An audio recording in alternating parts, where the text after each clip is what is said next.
Welcome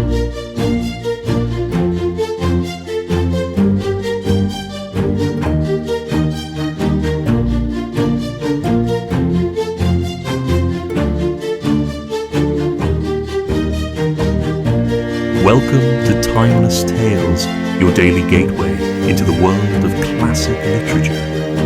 I'm your host, James, and today we journey into one of Anton Chekhov's most profound and thought-provoking stories, Gooseberries. This masterful tale is more than just a story. It's a meditation on happiness, ambition, and the illusions we create to justify our lives. Through rich storytelling and deep philosophical undertones, Chekhov invites us to reflect on what it truly means to be content. So, sit back, relax, and let's explore the timeless wisdom of Anton Chekhov.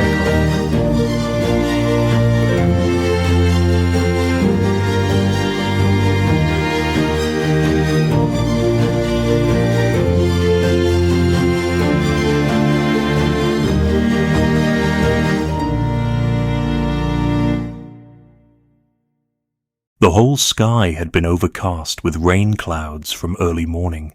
It was a still day, not hot, but heavy, as it is in grey, dull weather when the clouds have been hanging over the country for a long while, when one expects rain and it does not come. Ivan Ivanovich, the veterinary surgeon, and Burkin, the high school teacher, were already tired from walking, and the fields seemed to them endless. Far ahead of them they could just see the windmills of the village of Mironositskoye. On the right stretched a row of hillocks which disappeared in the distance behind the village, and they both knew that this was the bank of the river, that there were meadows, green willows, homesteads there, and that if one stood on one of the hillocks, one could see from it the same vast plain, telegraph wires, and a train which in the distance looked like a crawling caterpillar, and that in clear weather one could even see the town. Now, in still weather, when all nature seemed mild and dreamy, Ivan Ivanovich and Burkin were filled with love of that countryside, and both thought how great, how beautiful a land it was. "Last time we were in Prokofy's barn," said Burkin, "you were about to tell me a story." "Yes, I meant to tell you about my brother." Ivan Ivanovich heaved a deep sigh and lighted a pipe to begin to tell his story, but just at that moment the rain began, and 5 minutes later heavy rain came down, covering the sky, and it was hard to tell when it would be over. Ivan Ivanovich and Burkin stopped in hesitation. The dogs, already drenched, stood with their tails between their legs, gazing at them feelingly. "We must take shelter somewhere," said Burkin. "Let us go to Alehin's. It's close by." "Come along." They turned aside and walked through mown fields, sometimes going straight forward, sometimes turning to the right, till they came out on the road. Soon they saw poplars, a garden, then the red roofs of barns. There was a gleam of the river, and the view opened onto a broad expanse of water with a windmill and a white bathhouse. This was Sofino, where Alehin lived. The watermill was at work, drowning the sound of the rain. The dam was shaking. Here wet horses with drooping heads were standing near their carts, and men were walking about covered with sacks. It was damp, muddy, and desolate. The water looked cold and malignant. Ivan Ivanovich and Burkin were already conscious of a feeling of wetness, messiness, and discomfort all over. Their feet were heavy with mud, and when, crossing the dam, they went up to the barns, they were silent, as though they were angry with one another. In one of the barns there was the sound of a winnowing machine. The door was open, and clouds of dust were coming from it. In the doorway was standing Alehin himself, a man of 40, tall and stout, with long hair, more like a professor or an artist than a landowner. He had on a white shirt that badly needed washing, a rope for a belt, drawers instead of trousers, and his boots, too, were plastered up with mud and straw. His eyes and nose were black with dust. He recognized Ivan Ivanovich and Burkin, and was apparently much delighted to see them. "Go into the house, gentlemen," he said, smiling. "I'll come directly this minute." It was a big 2-storied house. Alahin lived in the lower story, with arched ceilings and little windows, where the bailiffs had once lived. Here everything was plain, and there was a smell of rye bread, cheap vodka, and harness. He went upstairs into the best rooms only on rare occasions when visitors came. Ivan Ivanovich and Burkin were met in the house by a maidservant, a young woman so beautiful that they both stood still and looked at one another. "You can't imagine how delighted I am to see you, my friends," said Alahin, going into the hall with them. "It is a surprise. Pelagia," he said, addressing the girl, "give our visitors something to change into. And by the way, I will change too. Only I must first go and wash, for I almost think I have not washed since spring. Wouldn't you like to come into the bathhouse? And meanwhile they will get things ready here." Beautiful Pelagia, looking so refined and soft, brought them towels and soap, and Alahin went to the bathhouse with his guests. "It's a long time since I had a wash," he said, undressing.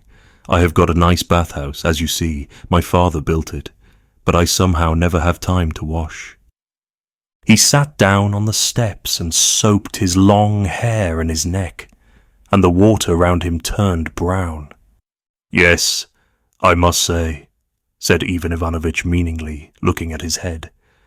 "It's a long time since I washed," said Alahin with embarrassment, giving himself a second soaping, and the water near him turned dark blue, like ink.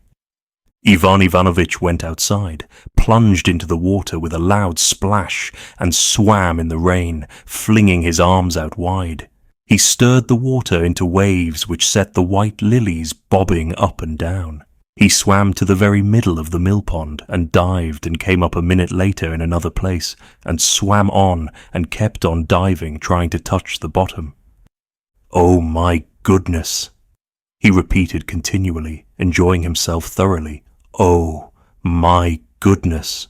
He swam to the mill, talked to the peasants there, then returned and lay on his back in the middle of the pond, turning his face to the rain.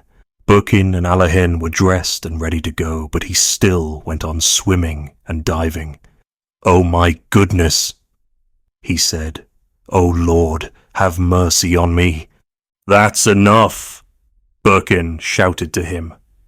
They went back to the house, and only when the lamp was lighted in the big drawing room upstairs, and Burkin and Ivan Ivanovich, attired in silk dressing gowns and warm slippers, were sitting in armchairs, and Alahin, washed and combed in a new coat, was walking about the drawing room, evidently enjoying the feeling of warmth, cleanliness, dry clothes and light shoes, and when lovely Pelagia, stepping noiselessly on the carpet and smiling softly, handed tea and jam on a tray.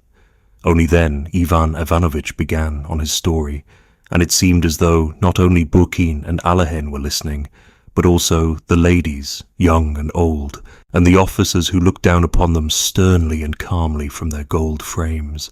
"There are 2 of us brothers," he began. "I, Ivan Ivanovich, and my brother, Nikolai Ivanovich, 2 years younger. I went in for a learned profession and became a veterinary surgeon, while Nikolai sat in a government office from the time he was 19. Our father, Jimsha Himalaisky, was a cantonist, but he rose to be an officer and left us a little estate and the rank of nobility. After his death, the little estate went in debts and legal expenses, but anyway, we had spent our childhood running wild in the country. Like peasant children, we passed our days and nights in the fields and the woods, looked after horses, stripped the bark off the trees, fished, and so on. And, you know, whoever has once in his life caught perch or has seen the migrating of the thrushes in autumn, watched how they float in flocks over the village on bright, cool days, he will never be a real townsman and will have a yearning for freedom to the day of his death. My brother was miserable in the government office. Years passed by, and he went on sitting in the same place, went on writing the same papers and thinking of one and the same thing: how to get into the country. And this yearning by degrees passed into a definite desire, into a dream of buying himself a little farm somewhere on the banks of a river or a lake. He was a gentle, good-natured fellow, and I was fond of him, but I never sympathized with this desire to shut himself up for the rest of his life in a little farm of his own. It's the correct thing to say that a man needs no more than 6 feet of earth, but 6 feet is what a corpse needs, not a man. And they say, too now, that if our intellectual classes are attracted to the land and yearn for a farm, it's a good thing. But these farms are just the same as 6 feet of earth. To retreat from town, from the struggle, from the bustle of life, to retreat and bury oneself in one's farm, it's not life, it's egoism, laziness, it's monasticism of a sort, but monasticism without good works. A man does not need 6 feet of earth or a farm, but the whole globe, all nature, where he can have room to display all the qualities and peculiarities of his free spirit. My brother Nikolai, sitting in his government office, dreamed of how he would eat his own cabbages, which would fill the whole yard with such a savoury smell, take his meals on the green grass, sleep in the sun, sit for whole hours on the seat by the gate gazing at the fields and the forest. Gardening books and the agricultural hints in calendars were his delight, his favourite spiritual sustenance. He enjoyed reading newspapers too, but the only things he read in them were the advertisements of so many acres of arable land and a grass meadow with farmhouses and buildings, a river, a garden, a mill and mill ponds for sale, and his imagination pictured the garden paths, flowers and fruit, starling coaties, the carp in the pond, and all that sort of thing, you know. These imaginary pictures were of different kinds according to the advertisements which he came across, but for some reason in every one of them he had always to have gooseberries. He could not imagine a homestead, he could not picture an idyllic nook without gooseberries. Country life has its conveniences, he would sometimes say. You sit on the veranda and you drink tea while your ducks swim on the pond. There is a delicious smell everywhere and the gooseberries are growing. He used to draw a map of his property, and in every map there were the same things. A. House for the family. B. Servants' quarters. C. Kitchen garden. D. Gooseberry bushes. He lived parsimoniously, was frugal in food and drink. His clothes were beyond description. He looked like a beggar, but kept on saving and putting money in the bank. He grew fearfully avaricious. I did not like to look at him, and I used to give him something and send him presents for Christmas and Easter, but he used to save that too. Once a man is absorbed by an idea, there is no doing anything with him. Years passed. He was transferred to another province. He was over 40, and he was still reading the advertisements in the papers and saving up. Then I heard he was married, still with the same object of buying a farm and having gooseberries. He married an elderly and ugly widow without a trace of feeling for her, simply because she had filthy lucre. He went on living frugally after marrying her and kept her short of food, while he put her money in the bank in his name. Her first husband had been a postmaster, and with him she was accustomed to pies and homemade wines, while with her second husband she did not get enough black bread.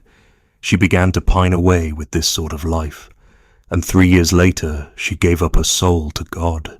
And I need hardly say that my brother never for one moment imagined that he was responsible for her death. Money, like vodka, makes a man queer. In our town there was a merchant who, before he died, ordered a plateful of honey and ate up all his money and lottery tickets with the honey, so that no one might get the benefit of it. While I was inspecting cattle at a railway station, a cattle dealer fell under an engine and had his leg cut off. We carried him into the waiting room. The blood was flowing. It was a horrible thing, and he kept asking them to look for his leg and was very much worried about it. There were 20 rubles in the boot on the leg that had been cut off, and he was afraid they would be lost. "That's a story from a different opera," said Birkin.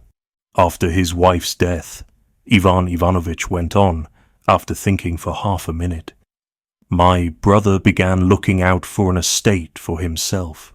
Of course, you may look about for 5 years and yet end by making a mistake and buying something quite different from what you have dreamed of. My brother Nikolai bought through an agent a mortgaged estate of 330 acres, with a house for the family, with servants' quarters, with a park, but with no orchard, no gooseberry bushes, and no duck pond.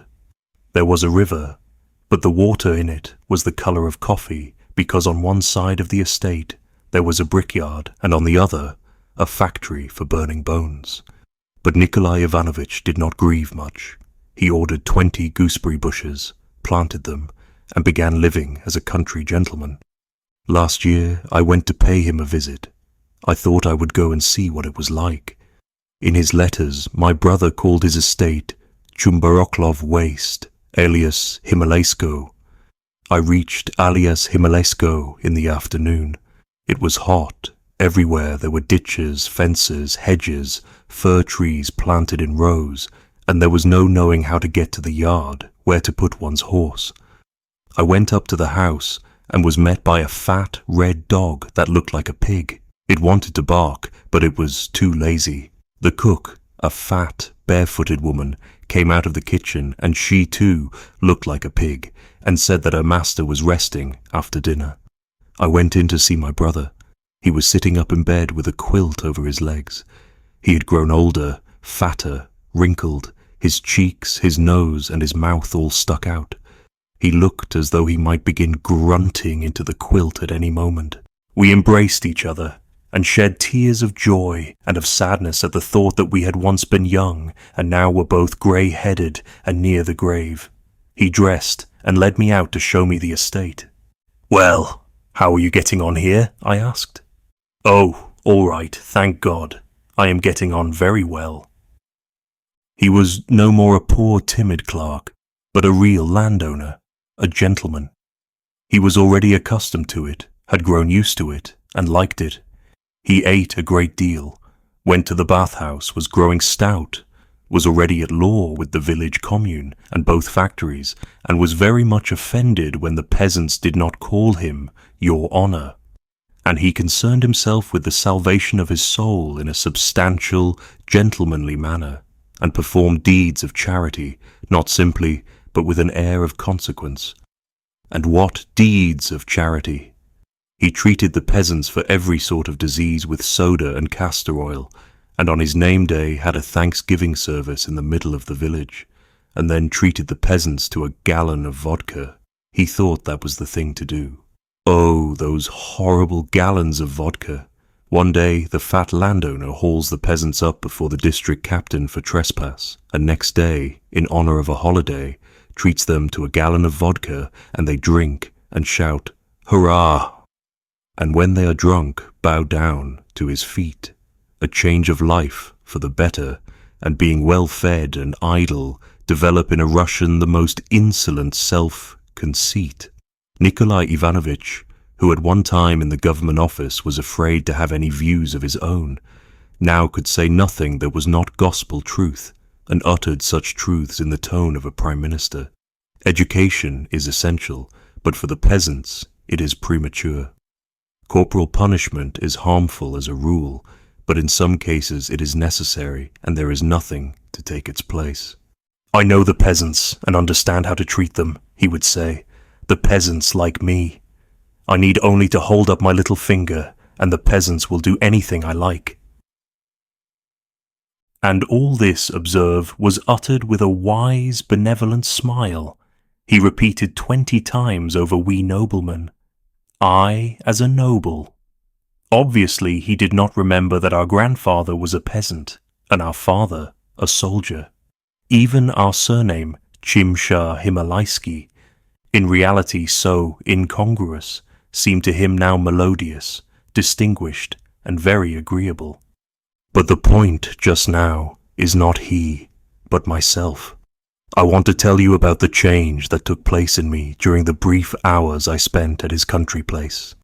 In the evening, when we were drinking tea, the cook put on the table a plateful of gooseberries.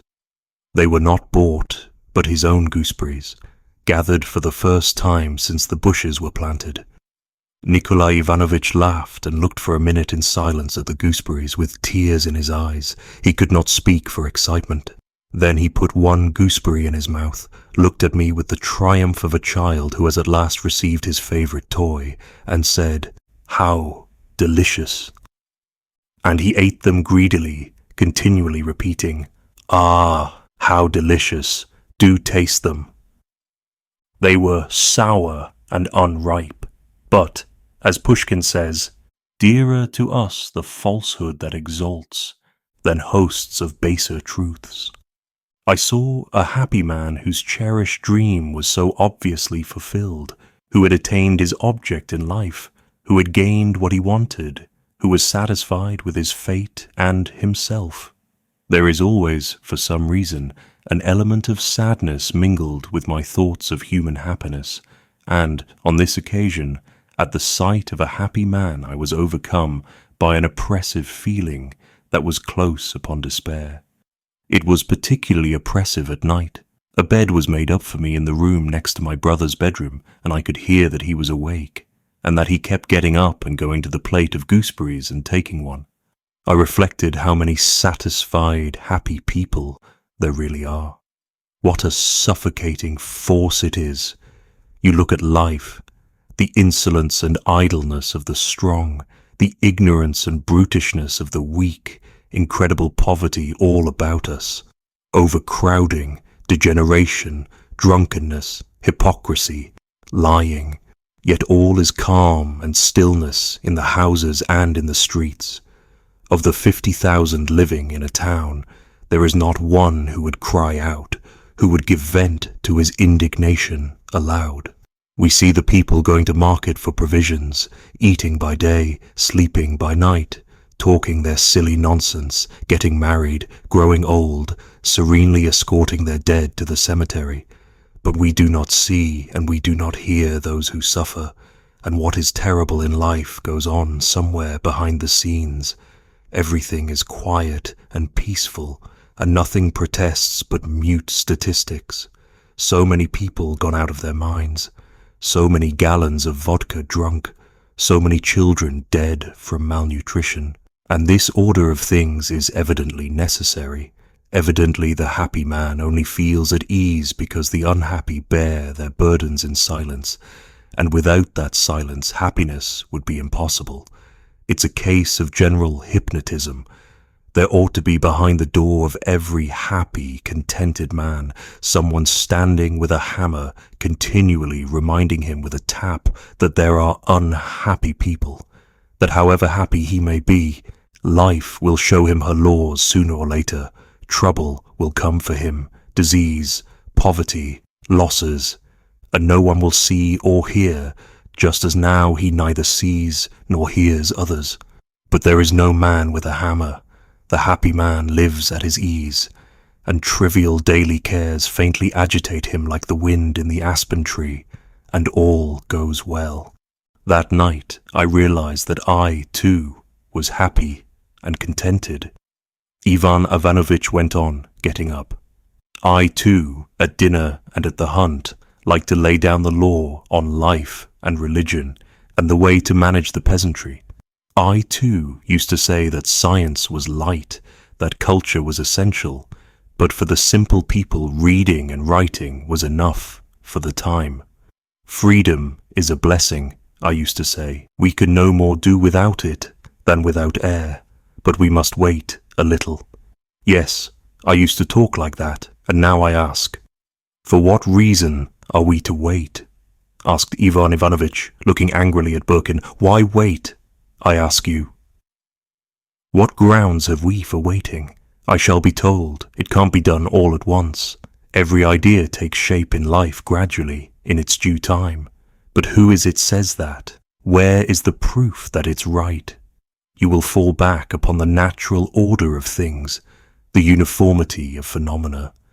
But is there order and uniformity in the fact that I, a living, thinking man, stand over a chasm and wait for it to close of itself, or to fill up with mud at the very time when perhaps I might leap over it or build a bridge across it, and again wait for the sake of what?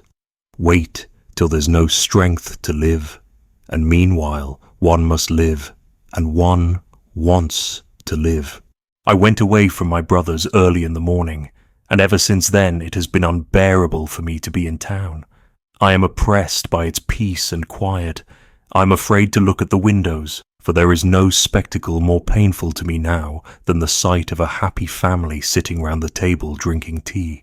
I am old and am not fit for the struggle. I am not even capable of hatred. I can only grieve inwardly, feel irritated and vexed. But at night my head is hot from the rush of ideas and I cannot sleep. Ah, if I were young! Ivan Ivanovitch walked backwards and forwards in excitement and repeated, "If I were young!" He suddenly went up to Alehin and began pressing first one of his hands and then the other. "Pavel Konstantinovitch," he said in an imploring voice, "don't be calm and contented. Don't let yourself be put to sleep.